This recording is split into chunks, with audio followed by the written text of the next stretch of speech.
చాలా రోజుల తర్వాత ఇలాంటి జర్నలిజం చూసాం. ఐజీని రాజీనామా చేస్తావంటూ అడిగిన తెగింపు చూడక ఎన్నాళ్ళైందో. మెడికల్ షాప్లో ఫార్మసిస్ట్ లేకుండానే మందుల అమ్మకం, డ్రగ్స్కు బానిసైన పిల్లలకు మెడికల్ షాపులే అడ్డా, ప్రిస్క్రిప్షన్ లేకుండానే అడ్డగోలుగా అమ్మకాలు, చిన్న చిన్న షాపులను సీజ్ చేసిన డ్రగ్స్ కంట్రోల్, ఓమ్ని చైన్ సిస్టంపై స్వేచ్ఛ. బిగ్ టీవీ ఇన్వెస్టిగేషన్ కథనాలిచ్చింది. ఫార్మసిస్ట్ లేకుండా ఫార్మా నడపొచ్చా అనే ప్రశ్నకు డీజీ కమలహాసన్ రెడ్డికి కోపం వచ్చింది. మహిళా రిపోర్టర్ను చూడకుండానే బయటకు నెట్టేశారు. మళ్లీ ప్రశ్న అడిగే ప్రయత్నంలో చేతకాకపోతే రాజీనామా చేస్తారా అంటూ తెగింపు ప్రశ్న. ఇటీవల కాలంలో తెలుగు మీడియాలో చూడలేదు. సీనియర్స్ ప్రోత్సహిస్తే ప్రతి జర్నలిస్ట్ ఇలానే తయారవుతారు. అధికారులు కార్పొరేట్ కంపెనీల కోసం కాకుండా ప్రజల కోసం పనిచేస్తారు. మీడియా ప్రతినిధులు మారాలి. ఇలాంటి జర్నలిజాన్ని ప్రోత్సహించాలి. నేషనల్ మీడియాలో మాత్రమే ఇలాంటి వాటిని చూస్తుంటాం. ఇప్పుడు బిగ్ టీవీ తెగించి ప్రజల ఆరోగ్యం కాపాడేందుకు ఫైట్ చేస్తుంది.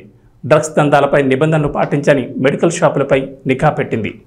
ప్రస్తుతం అయితే మాత్రం మరొకసారి సార్తో మాట్లాడే ప్రయత్నం చేద్దాము. ఎందుకంటే ఒక రెస్పాన్సిబిలిటీ పర్సన్ గా ఉన్నప్పుడు సార్, అంటే ఇప్పుడు మీరు ఈ పోస్ట్ కి ఎలిజిబుల్ కాదు, రిజైన్ చేసేస్తారా? మరి రిజైన్ చేసేస్తారా? మీరు ఒక మీడియాతో సార్ మీరు ఎందుకు మీరు రిజైన్ చేసేస్తారా పోస్ట్ కి? మీరు ఇంకెందుకు? ఫార్మసిస్టులు ఇంతగానో ప్రజల ప్రాణాలతో చెలగాటం ఆడుతూ ఎవరూ లేకుండా ఒక డ్రగ్ ఏదైతే ఉంటుందో వాటన్నిటినీ కూడా చేస్తున్నప్పుడు ఎందుకు మీద ఎందుకు పడ్డాము? మీద ఎక్కడ ఉన్నాము? అంటే మీరు రిజైన్ చేసేస్తారా?